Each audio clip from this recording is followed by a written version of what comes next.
You need to make sure you know what's compatible. If you make a mistake, that's how I learned. I made tons of mistakes. That's the best way. You'll learn a ton of other things. Businesses should have IT that actually cares about their mission. While my friends were buying expenses, I was buying assets. We're not really in control of anything, right? We get to make choices and we have some control over that, but pretty much any external circumstance, we have no control over. Your legacy should be how are you going to impact people along the way? Hello, everyone, and welcome to Flow Over Fear. I am so glad you're here today. My guest today is James Bates. He is a very good friend of mine, a mentor of mine, and one of my favorite people on the planet. And if you don't know who James Bates is a business owner. He's a founder of DataPath, an IT services company that operates all over the country and employs over 80 people and is just one of the kindest, most gentle, loving fathers, loving family men, and faithful men that I know. And I'm really, really privileged to know him. And I'm excited to introduce him to you, to the audience here, because the lessons that he shares today are really powerful. You know, James comes from humble beginnings, where he learned a lot of the lessons of connection, of how to find mentors and how to truly give and serve others first and foremost. And James is as you'll begin to see, and one of the greatest things I know about James is he just goes a little bit deeper. Where some may just be wanting to serve, he serves a little bit more. Where some want to mentor, he teaches others to be mentors. He just finds that extra bit on how to give. And he's truly just a wonderful light in this world because of it. He shares a lot about how he battled with pride and insecurity and overcame that, and how he is now teaching his kids to live a life that they want to live, to be authentically them as they grow into their legacy. And as we begin to transfer this show, Flow Over Fear, into the Fearless Family Business show, this is a great segue into that, because we talk a lot about the intermingling of family and business, and how to live out that legacy in the business and in the family. So I hope you enjoy this episode of Flow Over Fear with James Bates. Please enjoy. Hey everyone, welcome to Flow Over Fear. I'm really excited you're here today because I have a really good friend, James Bates is with me, and I've had the opportunity to get to know James for the last few years now. We've been in GoBundance together. Have had the fortune of having him in my GoPod, and a GoPod in GoBundance is a group of just a small number, 4 or 5 guys that they get together and they go really, really deep on issues. They get to know each other like brothers. And James has become my brother, and I'm really excited to have him here because his story is just incredible. He's built a really successful business. He's built a really successful family life. He's a great father, a great leader, and we're going to jump in and talk a lot about his story and where he came from and some of the lessons learned. And James, thank you so much for being here today. Thank you, Adam. I mean, I'm always humbled just to talk to you and to know you as a friend. You're one of the most humble people I've ever met, and your wisdom that you have and the way that you carry yourself is just inspirational to me. So thank you for having me on the show. It's an honor. Oh, that means the world for me, and the honors on my side too. It's incredible to have you. I've learned a lot from you, especially with regard to leadership, fatherhood, and I would love to learn more from you, especially from your background. Can you share with the listeners a little bit about where you came from? Maybe start from the beginning, how you grew up, where you grew up, and what that experience was like. So all the way from the beginning, I was born as a baby. Oh, a baby. Okay, that's interesting. So I'll try to have it with some brevity, and feel free to dive into any of the points that you want to. But born and raised here in Modesto, California, that's where I still reside. Am a product of a pastor's family, and I have 2 brothers, 2 siblings that are 9 and 11 years older than I am. Grew up more like an only child, almost. Really had a great example from my parents. They've been married 59 years now. Wow. And they always treated everybody the same. Didn't matter your background, your ethnic status, your your ethnicity, your financial status, any of those things. It never mattered. I just had a great upbringing. I had a lot of fun childhood, but we didn't have a lot of money. We gave a lot, gave the shirts off our backs. We worked hard. We did that, but we didn't have a lot of money. But we also didn't avoid talking about money. We didn't avoid hard conversations. It was a very authentic family, I guess would be the straight way. We have straight up way to put it is not that we didn't have disagreements. We had plenty of arguments and disagreements, but there was always a trust base there. You always knew you were going to be loved and accepted, and we would say sorry and we would come back together. And so I think that really helped me in life to know that I had a solid footing. I always had a home to come to. With that, my dad, though he was a minister, he never pushed me to try to follow in his footsteps. And he tried to expose me to different opportunities, bringing me around other business people, a lot of Christian business leaders from when I was 6 years old on. So that exposure, I knew at 6 years old, I wanted to be in business. I had no idea what that business would be. I played baseball at a high level. I was year round, pretty much seemed like 24/7. I was the kid that would always practice another hour, 2, 3 hours after practice, Winter League, Mexican American League, traveling all-stars, you name it. So I always loved sports and I love people. And then I happened to get into technology by accident, which it really was providential. It definitely wasn't an accident. And that's because I needed a computer to run an encyclopedia because we didn't have current encyclopedias. And after a couple times of the computer breaking, I thought, let me just see if I can fix this myself instead of waiting for a repair person. And I did. I fixed it. And all of a sudden, this kid that's always outdoors, always playing, I'm not into anything that most tech people at that time were. I've never seen an episode of Star Trek. I don't game. I've never read a comic book, any of those kinds of things. But I became that nerd, if you will. And this was pre-www or any kind of web browsing. This was when you had bulletin board services. And basically, I just went around town and I looked at, if I saw someone that was dressed weird and looked like a wizard, I would say, hey, are you into computers? I'd have someone to talk to about it. And I love the idea that you went from jock, like the what everyone aspires to be, to the nerdy thing, and you totally embraced it. I love that idea because that's huge. That's cool. I love it. I did. So I've always been a night owl. I'd stay up all night learning everything I could.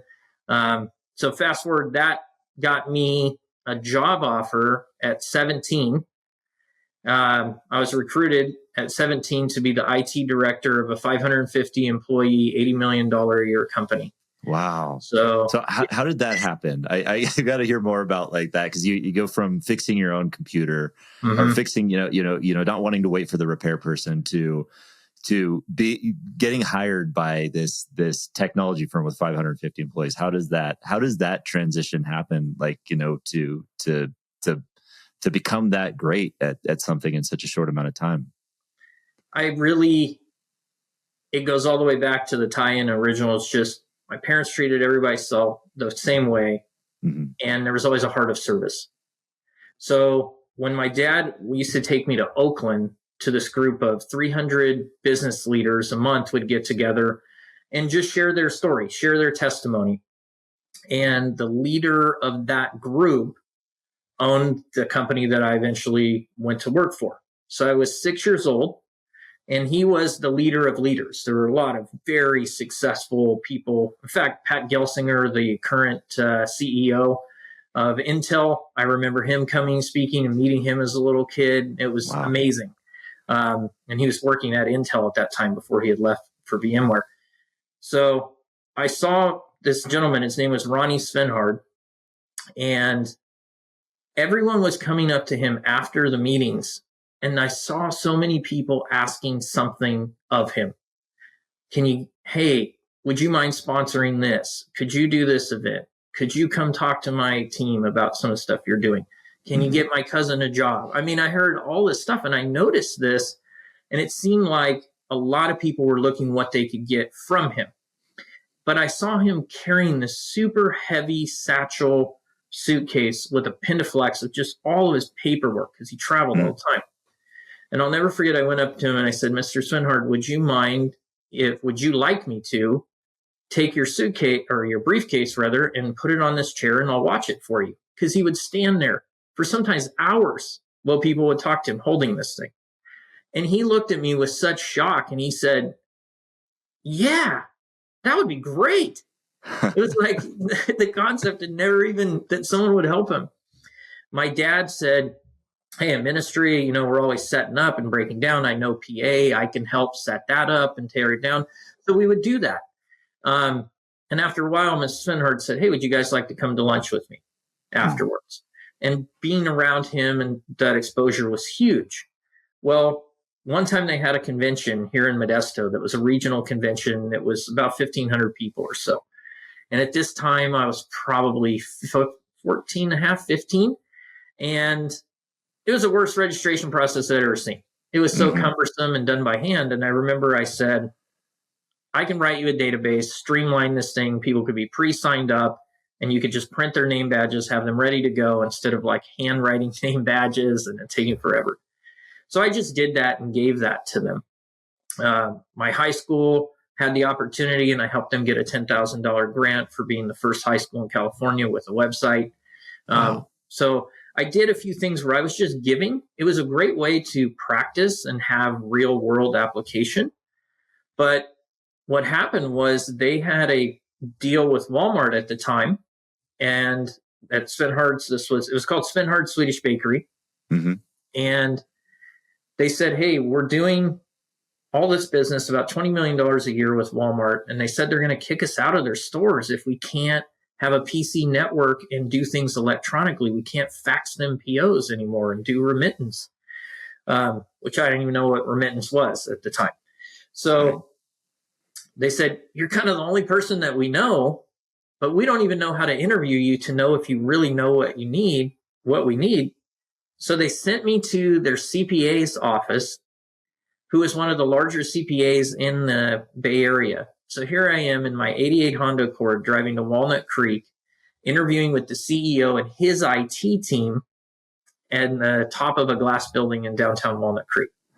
And that's how I passed that test, whatever it was. I can't remember whatever they asked, but that's how I got that job. And so I spent my last 5 months of high school driving from high school to Oakland, which was 88 miles away, and working and then driving home, finishing up high school and commuting. That's incredible. And there's an incredible lesson in that too, especially for young folks, because, it sounded like you started that journey of, or that you were first introduced when you were 14. So there's a 3-year span there where you're just serving, you're giving. And, to a teenager, that's an eternity. 3 years of your life is an eternity. But by the time you're 17, it pays off with a job offer, that many people dream about when they're older, because you had that mindset of service. And so you went to work for this company. Did you, and so that started your career path where you go into college. Did you just go straight into the IT world and start working there? How did that next step go for you? Yeah. So my plan, not God's plan, my plan was, I knew I was good at baseball, but I knew I was not professional level good. And so I thought, okay, I'll take the scholarships, I'll do the ride to college, and then I'll study business.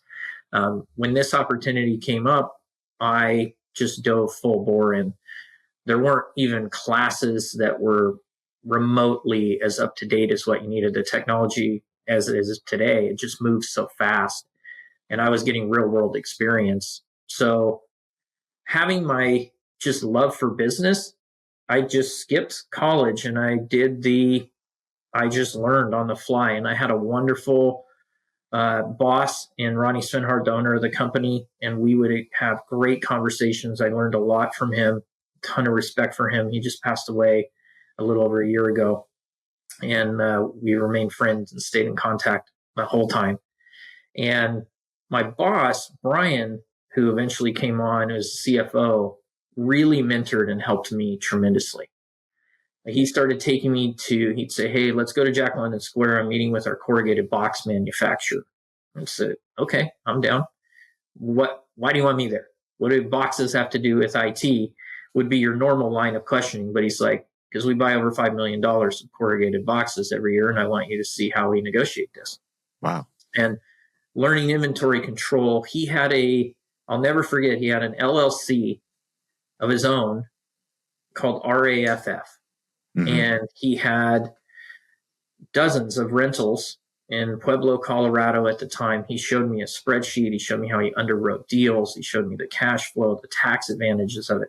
So you can imagine I'm learning this stuff at such a young age, And this LLC was named RAFF LLC. And finally one day I said, Brian, what is RAFF? And he said, retire at 45. Wow. And just the way that he thought about that and everything was amazing. So, yeah. Well, I don't want to jump ahead too much, but I know that based on, I think I remember we are the same age. So you're 45 as well. Is that correct? I turned 45 on August 6th. Yes. And I know that you just within your own company, you became more of a visionary role, that you're letting, you're giving an opportunity to a new leader to kind of take hold. So it kind of comes full circle there. I love how that story kind of comes full circle for you too, that you're in this, it seems like you're in this space where you're really happy with where your career took you on that. Yeah. I feel so blessed. Yeah. What I love about technology is what it can do to enable other people's vision. Yeah. And so that's always been my approach. To me, I say we're really in the people business. We just happen to use technology. And that whole approach, I love it. The impact that we've been able to make and help organizations achieve their missions and goals is so amazing. But the way people make money, the way people serve communities, the way schools teach students, we get behind the scenes access to so much that I love it. And I love the impact that it has on people. So yeah, I do feel very blessed that the connections I've made, the lives that we've changed, the jobs we've created, the missions we've helped be even a small part of and see people achieve their goals is very life-giving for sure. Yeah. Well, I appreciate you sharing that. And sorry for giving away your age. I know that's probably in a lot of cases. But when you mentioned what RAFF meant, I was like, wow, how cool it is that it comes kind of full circle when you find yourself at that age, finding a mentor, something and being willing to be mentored, being willing to be taught the way that you were, and by no means minimizing the amount of work it takes to get to where you have gotten to, because it has taken a ton of work. But that's part of it. I think that's part of the ethic that may have learned in that process of mentorship, of taking the leap at that young age into this thing, of learning, within the experience, and building up that way that led you down that path. I don't want to diminish the importance of that mentorship, I think, that you received at that time, which must have been hugely valuable. Oh yeah. It's priceless to get that, because it wasn't a textbook. I even flew out to Pueblo, and at the time met his family, went and looked at some of his properties, and just that exposure is tremendous. And that's a big passion of mine. Of so many people are so capable of so much, but they're never exposed to a different way or the opportunities that they could easily grasp, and they would actually do the hard work. I've always said this, like, we do a lot of work with school districts, and we've been fortunate to do some amazing things in the community. When you're talking to kids about, hey, you should go to college, or you should try to work at Google, you could work at Facebook. Well, if you've never seen a college, no one's ever been to college. And even though I didn't go to college, I've done a lot with colleges, and I've actually spoken at colleges, and because I love the entrepreneurial side of it, what I can do. But when you take those kids to a campus and they see someone that looks like them, and they're like, oh my gosh, I could do this. They picture themselves there. I love that. So I want to do more of that. Yeah. Because my dad taking me and exposing me to a whole other world by introducing me to all those business people in Oakland at the time.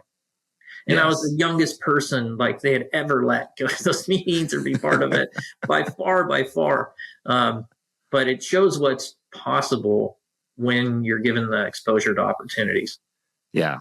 Well, I want to go back to how your dad kind of influenced you, and I use the word influence there because you mentioned he didn't push you into the same role into ministry in the same way that he was, but kind of allowed you to forge your own path on that front.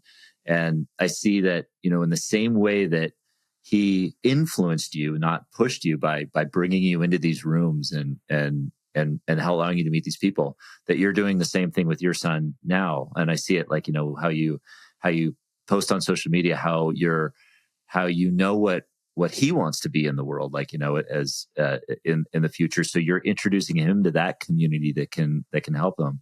Can you talk a little bit about how that generational influence has impacted you and your son? Yeah, I mean, as I said, just that solid footing of always being loved, always knew you had a home to come to. Mm-hmm. And my mother is amazing. She's just a rock. I've never met anyone with just such an amazing, she's as close to an angel as I can imagine. I mean, she's incredible as well. But backing up a little bit, there was this side of me that I was always around adults. And so I liked being around adults. I didn't like even usually being around a lot of people my age, unless it was like my teammates on a sports team. And I never thought I would want kids, and we had no plans to have kids. And then when Colin was born, my son, that first 2 years of his life, I never knew you could love something so much and protect something so vigorously. But I was your normal, I'm going to be the provider. I'm going to put a roof over our head. I'm going to do those things. I'm going to be the fun dad to come home, play with them a little bit, but I'm not the diaper changing guy. I'm not the nurturing one. And so when Colin's mom and I, who had been high school sweethearts, got divorced, and we'd been together since we were 15, and we'd been married 11 years. When we got divorced, fortunately, it was an amicable divorce, and that's another whole topic. But I just decided that day that I'm going to be the best dad ever. And now I've got Colin at 2 years old. He was 2 when we got divorced. If he bumps his knee, he can't run to mom. Right? He's with me. Right. He needs something, I've got to provide it. I've got to feed it. I got to cut up the food. I've got to do all the things that I didn't do before. But what it did is it gave my son and I this amazing bond of like, I was a caregiver and the strong provider as well. Mm-hmm. And I just set out I'm always going to be authentic with him, just like my dad was authentic. My dad, as a minister, as we know, a lot of times, especially in religions, there's so much hypocrisy. He was the way at home, the way he was in public. Mm-hmm. So I really hate hypocrisy because I just didn't grow up like that. Right. So that's how Colin and I's relationship's been. I screw up, I own it. I tell him I screwed up. I shouldn't have got so mad. I shouldn't have been honking at that person driving. Like, it's not that big a deal. Or, hey, you know what? I was too hard on you on that. And you're doing all these things that are right, and I'm not praising you for that. And I'm just focusing on this one thing. But I've always told him, I think we were talking yesterday, he said, I'm your best friend, your defender, I'm all of those things, but I'm always your dad first. So if being your best friend conflicts with being your dad, I'm always going to go the dad choice. You may be mad at me. I may not feel like your friend at the time, but I care about raising you in a way that you're going to be resilient, you're going to be strong, that you're going to have the right level of discipline and the character. So that's been our relationship. And to your point, I make sure I expose him to opportunities. One of my rules is anything I'm doing after hours for community or others, then I'm only going if my son's allowed to go. So if he's available to go, then, and it's going to cut into our time, he needs to go or I'm not going. Mm-hmm. So he's been exposed to all kinds of conversations, adult conversations, everything from charity to employee issues to you name it, Yeah. strategic business decisions, investments, etc. So you're exposing him to all the aspects of the business now and getting him familiar with that and helping him to learn all of that kind of stuff right now. Yeah, Yeah. absolutely. That's And cool. knowing his passion, like he Right. built his first computer when he was 9. um, did a great job. I had him do it. I said, hey, you need to budget it. You need to make sure you know what's compatible. If Mm-hmm. you make a mistake, that's how I learned. I made tons of mistakes. That's the Yeah. best way. You'll learn a ton of other things. So um, but then he got into it for a while and he's just like, no, that's not what I want to do. And he has a huge passion for football and sports. And I can totally understand that from how passionate I was about baseball.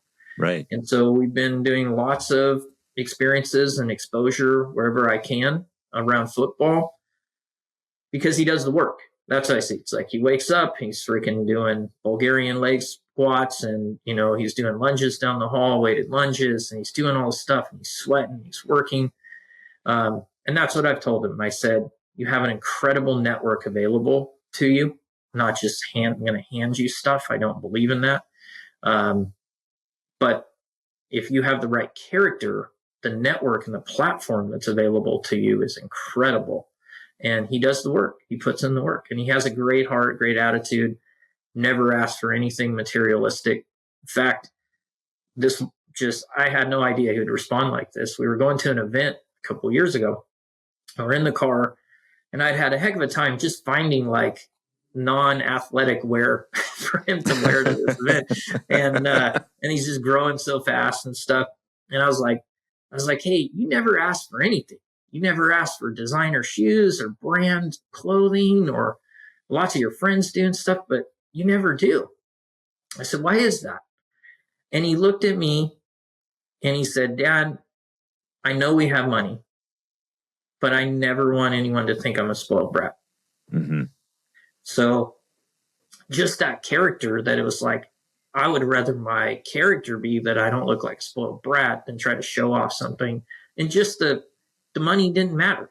It's like, I know we have it and I'm thankful, Yeah. I'm grateful for it, but that's not what defines me.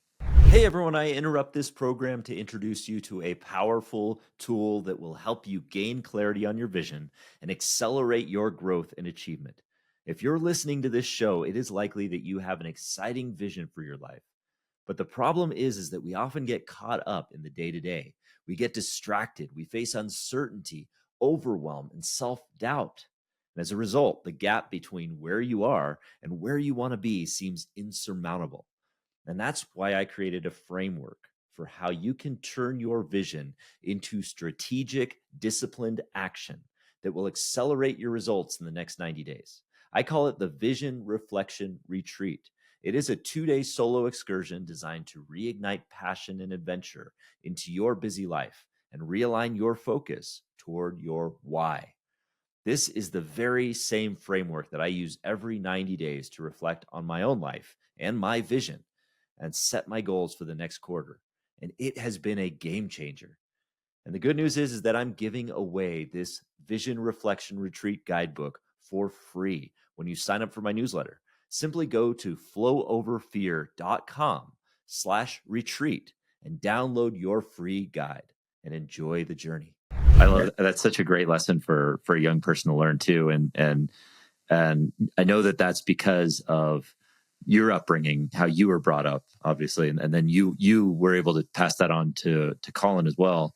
And I know we were talking, we were talking yesterday. You had a lot of success with not only starting working with a large technology firm right out of high school, but then building your own technology company or your IT services company, DataPath, which which today is largely successful.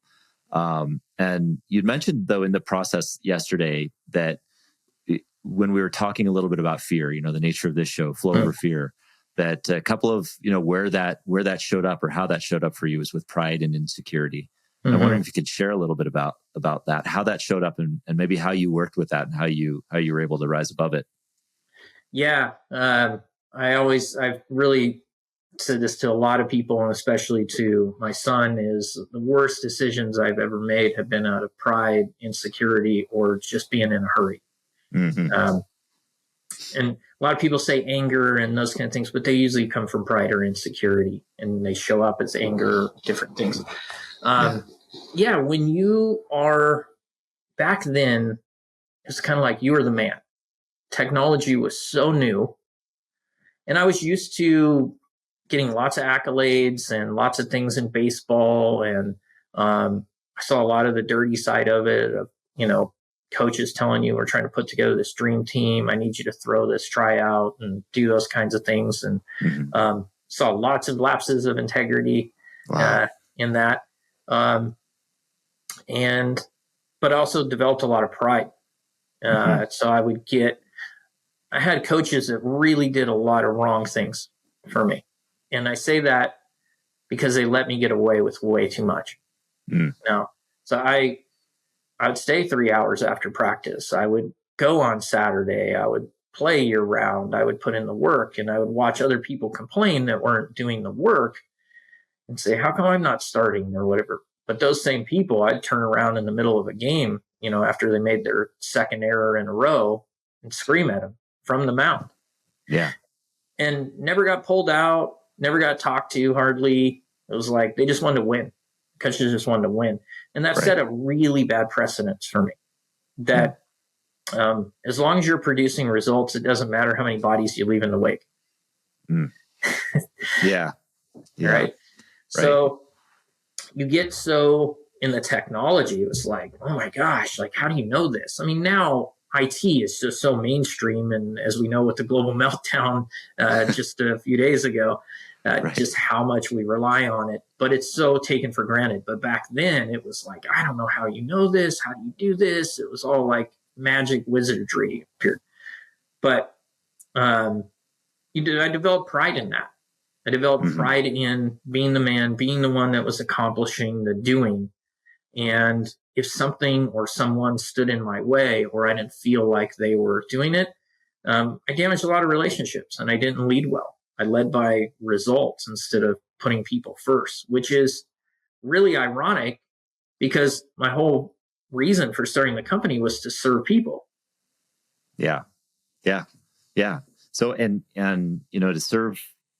So you started the company to serve people, and I'd like to kind of dig in a little bit more to that, because that's an interesting switch from, the person who might have been yelling at people off the mound, and then kind of getting into that world and then starting your own business. How did you get to the point where you were starting Data Path, and what was the drive to want to do it to help other people?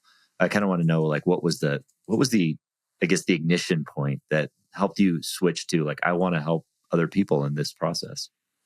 Yeah, I think it's, I started having other businesses start asking me to help them from, and I'll skip over, but like ERP implementations, those things, the consultants would say, you're the first IT person we've worked with that actually cares about the business side and isn't just looking at this as a project. So when I started working with my boss, I said, hey, I don't know the business. Can I go sit with every department for 2 weeks at a time and learn what they do? Because I want the technology to serve the people, not the other way around. And still to this day, we see so many times like, hey, here's great technology. We've adopted this. Figure out how to use it, right? And it's completely opposite of human-centered design, which I'm a big believer in. And so as other people started asking, I cared about their mission. I cared about their business. Are you growing? Are you shrinking? Are you trying to add a remote? Back then, being able to have a remote workforce and remote sales and territory was very rare. But because I lived in Modesto and didn't want to drive to Oakland, I figured out everything you could do remote. I had all kinds of remote capabilities. And so I was helping other businesses with that. And I loved it. And then I got introduced to a school district. I was taking some courses at a junior college, and someone said, hey, I'm doing web design for the school district, but their environment's really unstable. Would you be willing to go look at it? And when I did, Adam, it was a mess. I was used to private sector. We were 24 hours a day, 6 days a week. And I mean, stuff had to work. And I Right. watched teachers waiting. I started looking through their tickets and I'm like, oh my God, they've been waiting 3 months. They've been down with like a major piece of what they need in their classroom. And that I was like, okay, one, I was getting paid well on the side. I thought there's really a way to help. So many students should be better served. Teachers should Mm-hmm. have better response times. Businesses should have IT that actually cares about their mission. And so I had a friend that, I've been friends since third grade. And I reached out to him, and he was more on the marketing and sales and had that kind of background, more creative, where I'm more analytical, technical, tactical. I thought this would be a good partnership. And I reached out to him, and we formed DataPath in 2005. Wow. Yeah, we spent a year working on the business plan. But my whole sales pitch to him was, I think if you can make eye contact, be a normal human being, have a fair level of business acumen and IT skills, you'll kill it in this space. Yeah. I love that aspect of just like simplifying it in that simple way is such a big deal. Yeah, and and so your target was more looking at schools, municipalities, that kind of thing to help them to level up their IT functionality. Is that accurate? Or and other businesses in the area? Yeah, it's always been a blend of the private sector is usually going to lead the way in many ways in innovation or more R&D, trying Right. things. And so taking that and learning best practices and then applying some of those skills to schools ahead of when schools were doing that. And of course, now schools are massive networks. They're Yeah. massive networks. So yeah, it's always been a mixture of the private and the public.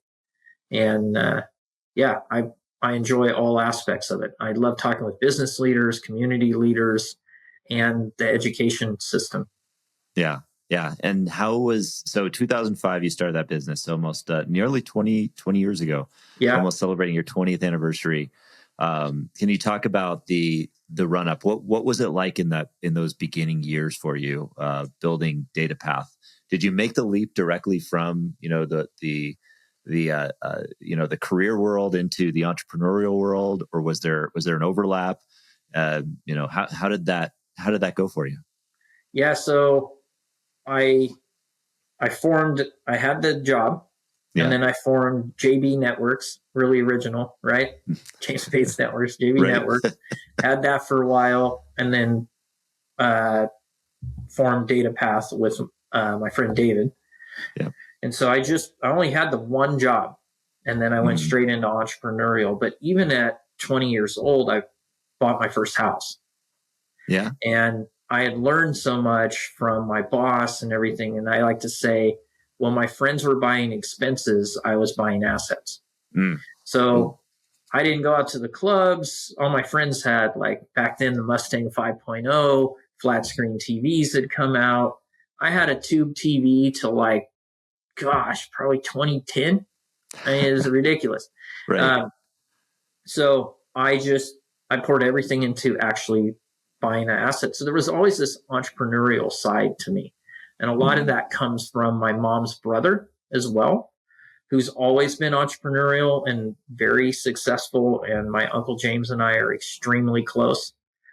He's been one of the biggest mentors in my life all the way around.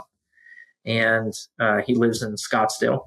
And so he was the only person in my circle that told me I should buy that house. Everybody said, no, you're too young. You don't want to be straddled with that debt, all of those things. So in 2000, I bought my first house. And it was 2000. Wow. Yeah. Wow. Yep. That's incredible. Yeah. I mean, because being the same age, it's the idea of buying a house for me in the year 2000 was just way, way, way, way down the line. So that's an incredible leap. And so you were starting to buy assets. The first asset was your house. Yes. Then did you start acquiring other real estate assets and then building the business and all of that over the course of the next few years?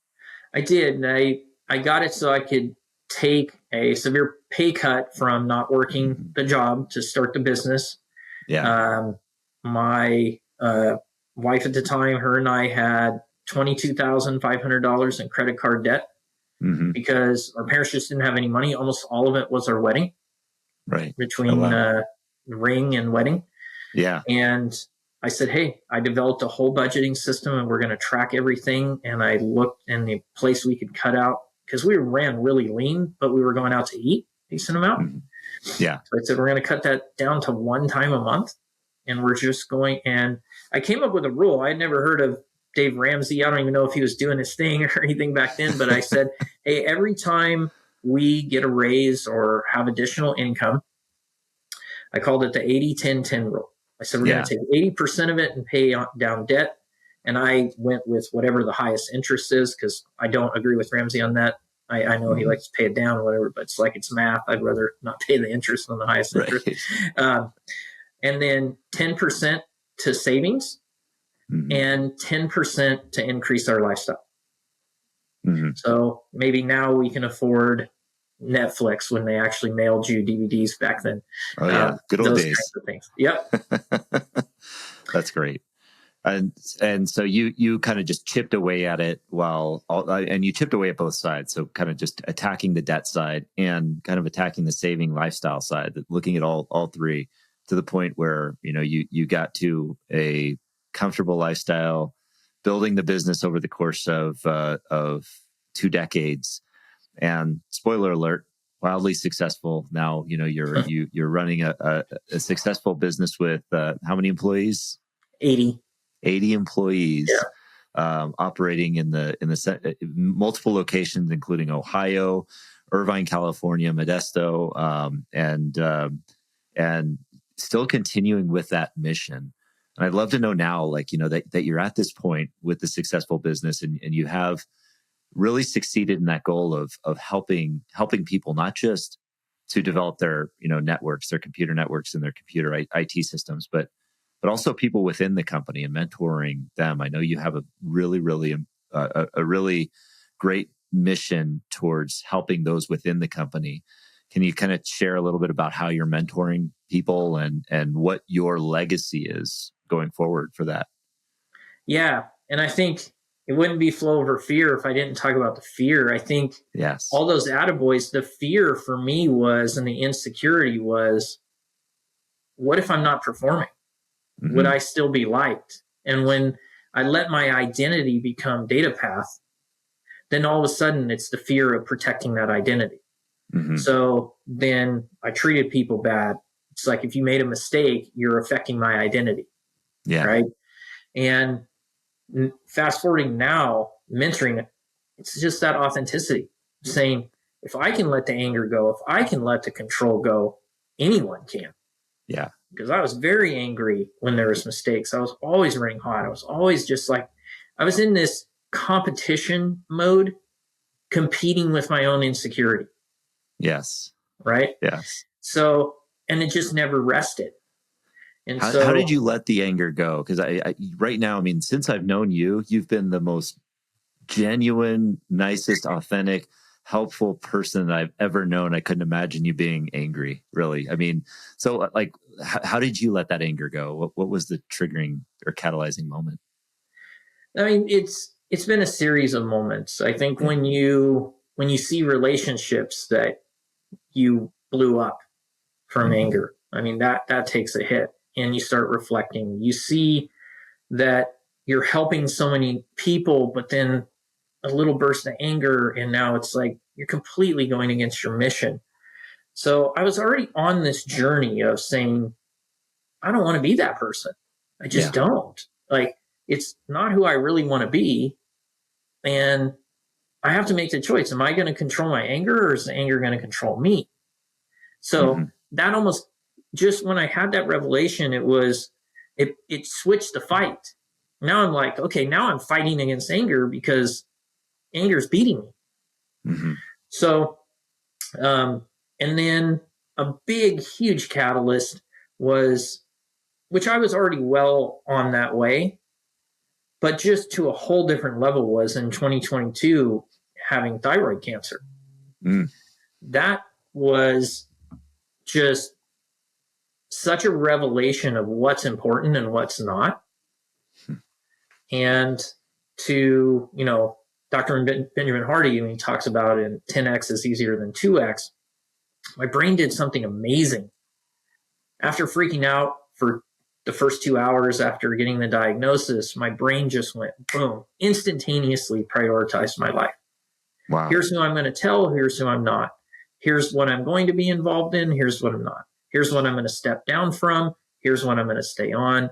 I've got to go to one of these 3 hospitals because my goal was big enough. It was make sure I'm alive for Colin and my family and loved ones. And Jenilyn, who is the one that really helped save my life. She was just giving me a massage, and she noticed my neck seemed a little full and was kind of giving me crap about going to get it checked out, and couldn't even see anything.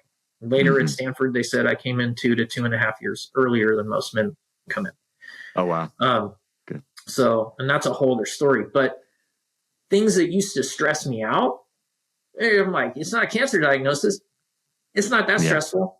Right. If it doesn't matter, it doesn't even matter the size of money. It doesn't mean that I don't take it seriously or importantly. I think it's very important, but I'm like, it doesn't matter if you're dead. Yeah. Even if I lost it all, if I'm alive, I have the opportunity to earn more money again. Yeah. So that was not that you would ever wish to have that, but it was an amazing blessing, if you will, going through that process. Yeah, it's a perspective you gain from a very negative experience. I mean, I cannot, and thank God you're here today. You're fully recovered, or you're fully remission. I think that's the right phrase for it, right? I think that for those who have gone through an experience like that or similar to it, where they feel like they've had their life crash upon them. There is a perspective, there can be that perspective or that path you go down of despair and lack of hope. And I'm sure, you had those moments, but for many also too, they take that perspective of doing what you did, which is to learn from the experience, to see where life is beautiful and prioritize it. I'm curious to know what you found were your priorities in that moment of learning about that. What you said, you prioritized your life quickly. What became your priorities in that moment? Faith has always been a priority, but it definitely increased my faith tremendously. We're not really in control of anything, right? We get to make choices, and we have some control over that, but pretty much any external circumstance we have no control of, as much as we think. And but faith and family, and also realizing how important mentors have been in my life, and wanting to mentor from the other side now of, like, I still love being mentored and love being poured into. That's a highlight. And I get that from you. I get that from our GoPod. And I thought, you know what? Coaching is totally different than mentoring. And coaching can be done on a much bigger scale, but mentoring goes really deep. And so it really started during COVID. There were a couple gentlemen in our organization that were like my right and left hands. I mean, these guys were always there for me. And I said, can we meet together in person? I know everybody's isolated remote, but if you guys are up for it, we can open the windows, whatever, but can we meet once a week and just connect? Let's connect, and then let's prioritize what we want to accomplish together and hold each other accountable for that. And as I started just sharing, I said, I want you to know who I am, who James Bates is, not data path, not a position, not a title, because I want you to be able to make these decisions without needing to check in with me. And I don't want you to become me. Like, you have your own unique gifts. Like, just here's how I approach it, so you know how I think, so you can actually have more freedom. And so that I call it a culture of mentoring.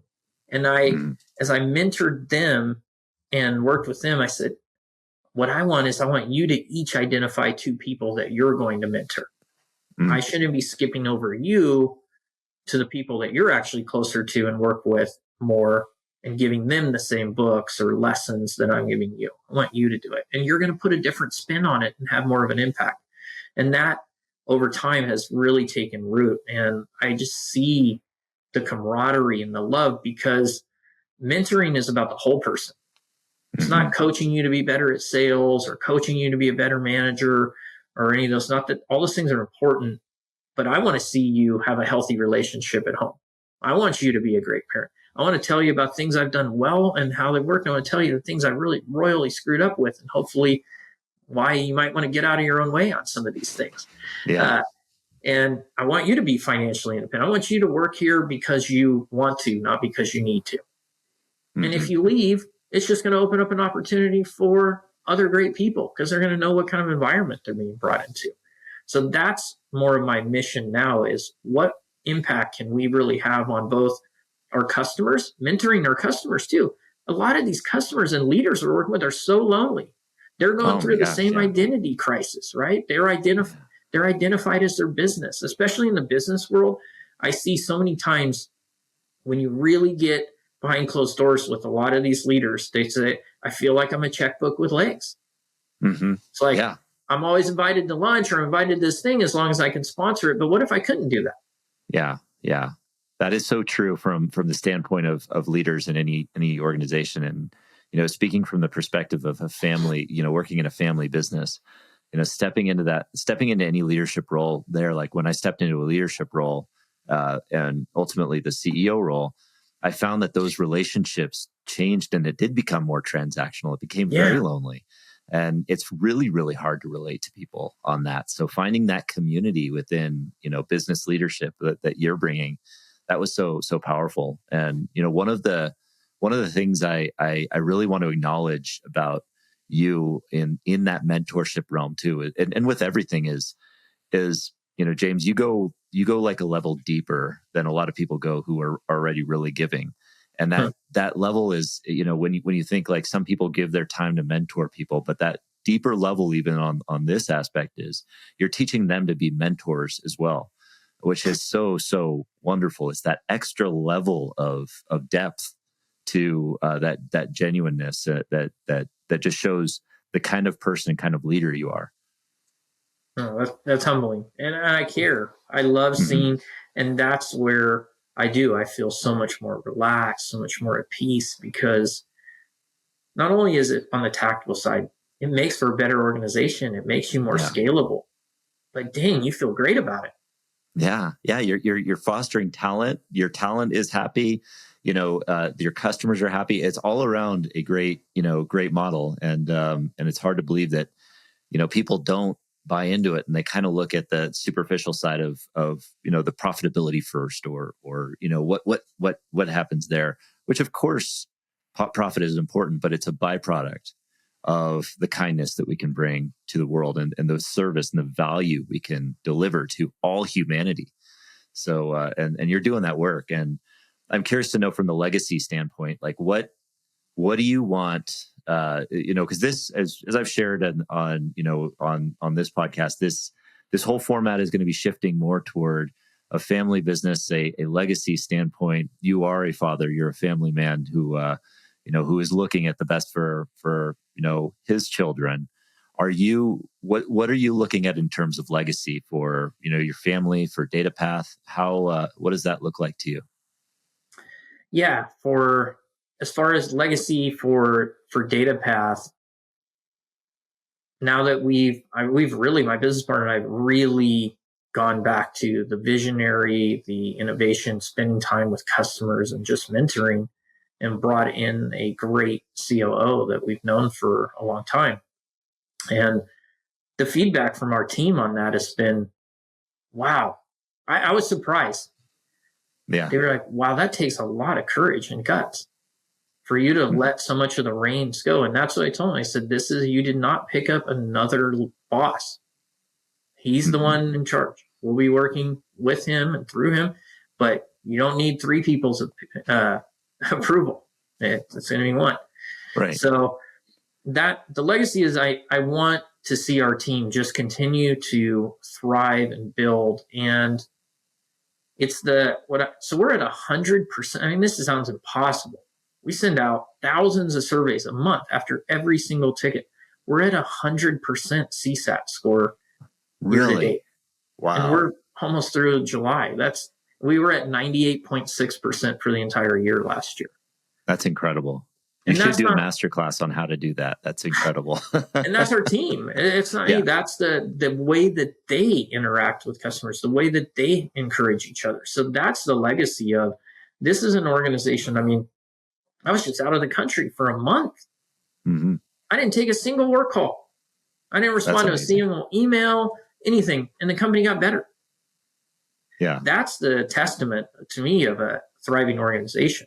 It's not dependent on me anymore, that there's taken deep roots and people are using their gifts, and it's amazing. As far as for Colin, I've told him, I said, from day one, I've never seen this business as a generational business. Hmm. And definitely don't count on that. The technology changes, moves so fast, and all those things. And there's a ton of stress behind it. It's 24 hours a day, 7 days a week. Yeah. And I want him to live out his gifts. My legacy is that you have your own God-given gifts and things that are unique about you that I don't have. If I can expose you to opportunities of how you can apply those gifts, and you're independent and someone of character, I'll feel like I've done my job. Mm-hmm. That your belief in Christ and your faith and your family are so important, and those roots that you always turn to God first. People will always let you down in one way or another, and but most people are good people when you actually get to know them. And mm-hmm. I'm one of those optimists that I actually believe in people. I believe people can change. I believe in just the capabilities of what people are able to do. And that's the legacy that I want for him. And I want them to see that you don't need to be anybody else. You can be comfortable with yourself. You can learn from our mistakes. We're authentic with our mistakes. And it's all about people. Like, your legacy should be, how are you going to impact people along the way, mm-hmm. whatever your gifting is. So I love that. That's such a great answer. Your legacy is that, that they live more to be more authentically them. And that's such a beautiful place to wrap this up, James. I'm really, really grateful for this conversation. You have so much wisdom to give. You've grown so much in the role that you've been in, and I'm just grateful to know you. And I'm glad that you can share your story and your experience with the audience here. It's been a blessing, and thank you, James. I appreciate it. No, I'm always humbled when I get compliments from you, because I look up to you so much, Adam, and it's humbling being on the show. And I so appreciate everything you do, the impact that you have on my life and so many others. You are so giving. And I know you have so much on your plate, and you carry it very, very well. And you're also very authentic with your flaws and how you're improving. And so thank you for all the life that you speak into me and the wisdom that you give me. It's been an honor being on the show. I'm very humbled. Thanks, brother. I appreciate it. Well, if people want to reach out to you, where can they find you? Where can they go?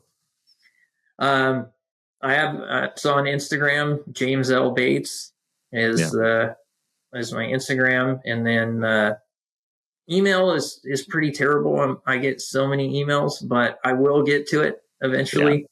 So my email is jbates@mydatapath.com, and that's also our company's website is mydatapath.com. That's great. Well, thanks. And if you happen to be in any of those areas, Northern California, Southern California, Ohio, any other areas that you're operating in that I missed there? Yeah, Southern California, Fresno, Ohio. We now have team members in 8 different states. So We're spread out. We now have clients. I don't know if we have Hawaii and Alaska yet, but we have most clients in most states now. Oh, really? Yeah. Oh, wow. Mm-hmm. Well, if you're anywhere throughout the company, and especially Alaska and Hawaii, let's get those on the map. Reach out to James and for any IT services that you might need, and some genuine, authentic, business relationships that are going to be trustworthy and lift you up. James, thank you so much. This has been awesome. I appreciate it. And I'd love to connect with people just to connect that are on that same journey. And we're all learning every day. I tell Colin, every day I learn how much I don't know. That's so true. So true. Well, thank you everyone for listening. I hope you got a lot out of this. If you enjoyed it, please rate and subscribe it. And I look forward to talking to you soon. Thanks for being here. Thank you so much for joining me today on Flow Over Fear. If you are liking this show, please do me a favor and hit the subscribe button. That way you'll be first to know when I drop a new episode, including interviews or trainings or dad jokes. That's right, dad jokes. Add a little levity to your life. And if you liked this episode in particular, and you think somebody can get something from it, please share it with a friend. And that way we'll spread the message together. Thanks again for joining me today. We'll see you next time.